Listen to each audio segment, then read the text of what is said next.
Olá, a paz do Senhor. Hoje eu gostaria de compartilhar com vocês uma mensagem da Palavra de Deus que tem como título A Universalidade do Sofrimento. Por que será que o justo sofre tal qual como o ímpio? Antes de discutirmos os limites que Deus impôs ao sofrimento do justo, precisamos entender que o sofrimento é comum a todos. No livro de Eclesiastes, no capítulo 9, no verso 2, diz: Tudo sucede igualmente a todos. O mesmo sucede ao justo e ao ímpio, ao bom e ao puro, como ao impuro. Assim ao que sacrifica como ao que não sacrifica. Assim ao bom como ao pecador, ao que jura como ao que teme o juramento. Isso nos leva a crer que neste mundo tudo sucede igualmente a todos nós. O dia bom e o dia mau, o tempo de bonança, o tempo de escassez, tanto aos justos quanto aos ímpios, todos nós somos passíveis de sofrer um acidente, de passarmos pelo desemprego, por enfermidades, por perdas, por adversidades. Os justos não têm proteção especial contra o sofrimento apenas porque eles obedecem a Deus, uma vez que os justos também estão sujeitos às leis e às contingências da vida da terra. Um exemplo claro: um país que entra em crise, em colapso econômico, por exemplo. Todos entram, tanto o justo quanto o ímpio. Mesmo que os donos das empresas sejam ímpios ou justos, eles vão sofrer os impactos desse colapso. As privações, as restrições, se passarmos por uma guerra civil, por exemplo, todos seremos afetados. Então, não importa qual seja a razão do sofrimento, o mais importante é que nós tenhamos claro em nossas mentes que seja qual for a razão desse sofrimento, há um limite para ele, imposto pelo próprio Deus. Como está escrito no livro de Mateus, no capítulo 5, e que diz assim: O Pai que está nos céus faz que o sol se levante sobre os bons e os maus, e a chuva desça sobre os justos e os injustos. Está no verso 45. Em outras palavras, Jesus estava aqui afirmando que o cuidado de Deus assegura que temos as mesmas lutas, passamos pelas mesmas tribulações, que são aqui representadas por fenômenos da natureza. As condições necessárias à vida que Ele não deixaria de abençoar tanto os bons quanto os maus, tanto os justos como os injustos. No livro de João, no capítulo 16, no verso 33, Jesus advertiu aos seus discípulos que no mundo eles teriam aflições. Mas Ele também recomendou que eles tivessem bom ânimo. Por quê? Porque o próprio Cristo já havia vencido o mundo. No livro de Mateus, no capítulo 5, verso 45, Jesus lembrou de que o Pai que está nos céus proveu os meios de sobrevivência, assegurando as condições básicas de vida a todos. No mesmo livro de Mateus, no capítulo 6, dos versos 30 ao 33, Jesus diz que nós não andemos ansiosos, inquietos, preocupados com o que haveremos de comer ou de beber, ou com o que haveremos de vestir, porque de todas essas coisas os gentios procuram.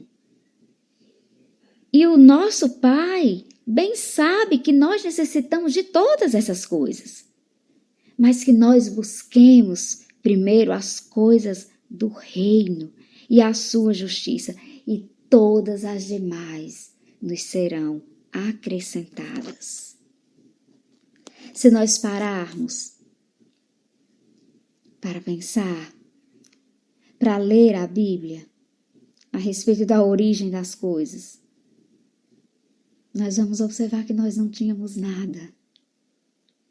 Foi o Senhor quem criou os céus, a terra, os mares e tudo que neles há. Ele estabeleceu as leis que regem a natureza, as leis que regem o dia e a noite, as estações do ano. Foi Ele quem nos criou à sua imagem e semelhança e nos dotou de toda a inteligência. E deu autoridade para administrarmos a terra. Isso está comprovado no livro de Gênesis, no capítulo 2, no verso 15. Deus desejava que o ser humano fosse feliz e tivesse um crescimento saudável, proporcional e sem dor. Foi o pecado que entrou no mundo que trouxe toda a desordem. Mas o sistema que Deus criou foi perfeito. Foi o pecado que afetou o plano inicial de Deus, trazendo a dor, as doenças, a morte, a destruição, o sofrimento. O sofrimento que veio devido à escolha errada que o homem fez ao dar vazão à sua vontade, em vez de dar a vontade de Deus. Mas mesmo assim, Deus, em sua infinita misericórdia, bondade, sabedoria, o Senhor pôs um limite ao sofrimento humano. E Ele usa, acredite, Ele usa-o como instrumento de aperfeiçoamento para mim e para vocês. Acredite, Ele usa-o como instrumento de aperfeiçoamento para mim e para vocês. Em Romanos, no capítulo 8, versos 22 e 23, o apóstolo Paulo observou dizendo que toda a criação geme e está juntamente com dores de parto até agora. E não só ela, mas nós mesmos, que temos as primícias do Espírito, também gememos e nós mesmos esperamos a adoção, a saber, a redenção do nosso corpo. Sendo assim, podemos afirmar que, de um modo geral, todos nós sofremos por algum motivo. Seja esse motivo uma perda, uma injustiça, a consequência de uma palavra, de um ato, de uma escolha, de uma atitude errada. E com o propósito de dar-se conta de suas limitações ou de seus erros, a fim de arrepender-se de seus maus caminhos e voltar-se para Deus, em busca de perdão e restauração.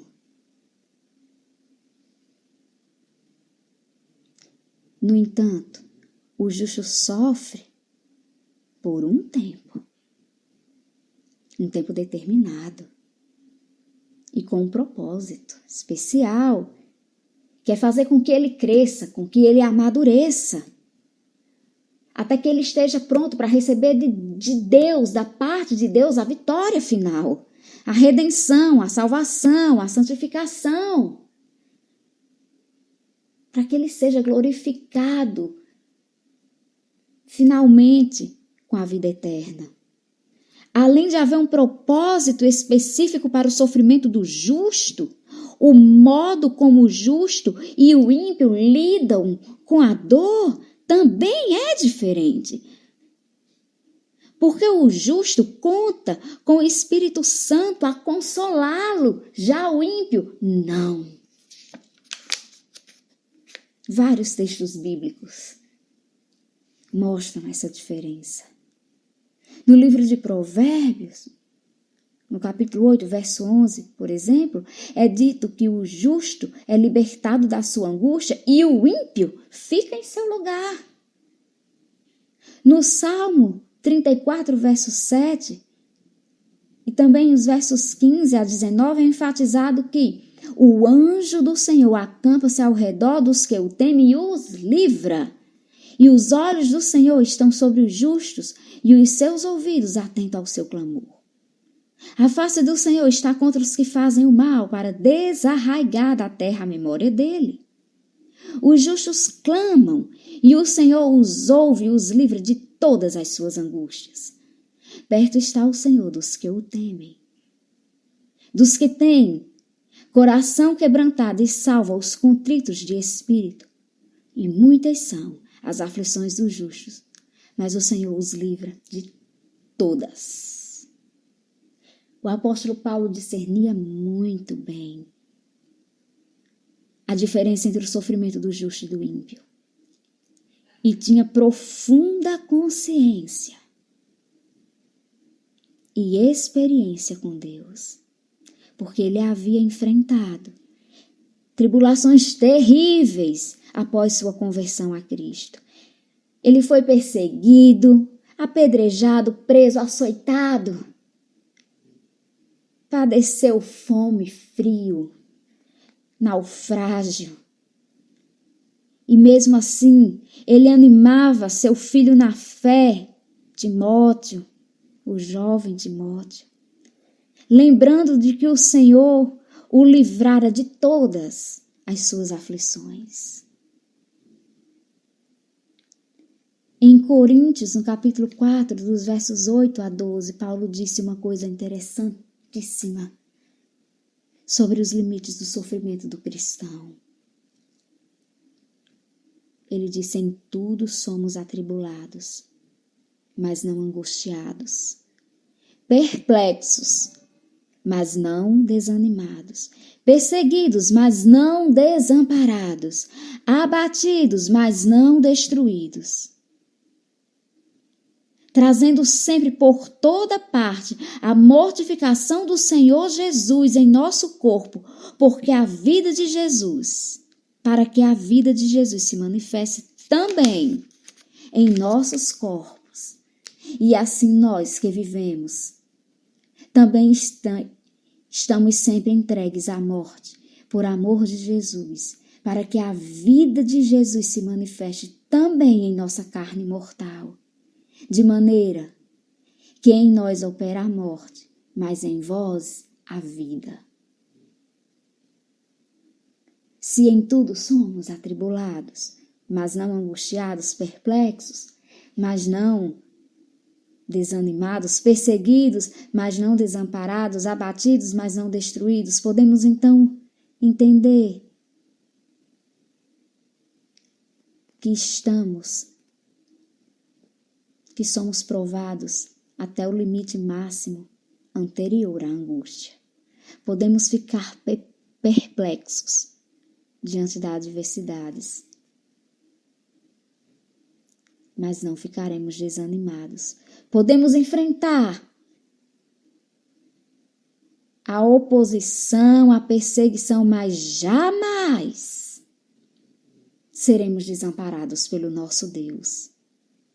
Podemos ficar abatidos, mas não seremos destruídos porque o nosso Deus está ao nosso lado. Portanto, irmãos e irmãs, que nós possamos nos fortalecer no Senhor, sabendo que Ele, assim como impõe um limite para as águas do mar, apesar de suas imensas e aterrorizantes ondas, que arrastam embarcações e que quebram a beira da praia tão mansas, também há um limite para o sofrimento pelos quais passamos. Há um limite para a sua dor, para a minha dor, impostos pelo próprio Deus. Então não se desespere, porque há um limite para a sua dor e nesse momento o Senhor está te dizendo: calma, você não será destruído, porque é uma promessa de Deus, há uma promessa para a sua vida.